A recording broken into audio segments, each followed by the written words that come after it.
The remarkable trial showing that taurine supplementation improved the lifespan and health span of animals used doses that may far exceed the recommended safe consumption limits in humans. At the press conference, the corresponding author said that they would not recommend people start taking taurine supplements to try to preserve health or slow aging. Not only do we have no human studies showing that kind of benefit, we don't even know what the potential risks are, since we don't have large, long-term human safety trials.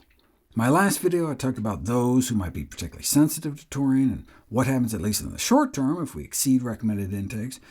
If, after careful consideration, you still want to give it a try, what source, dose, and frequency might be best?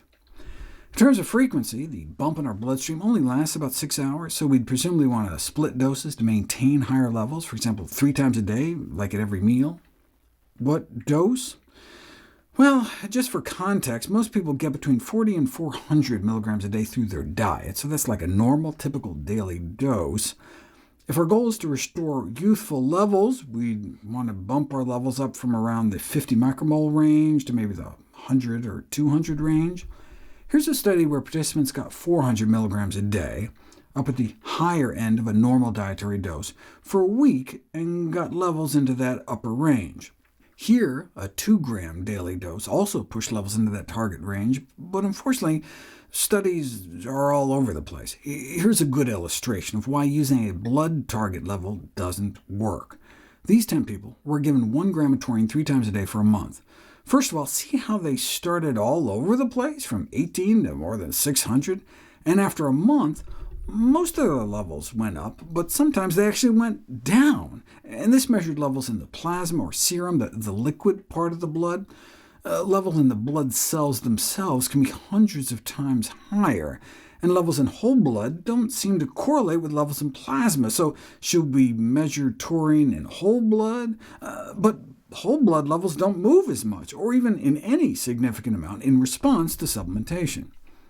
In this study, researchers gave people 1.66 grams twice a day, shooting up plasma levels to 1,000, yet at the end of the week there was no change in levels in the muscle, based on muscle biopsies. The body didn't seem to care what was happening in the blood. It kept the tissue levels stable. In contrast, when rats are given taurine, the levels of taurine in their muscles go up.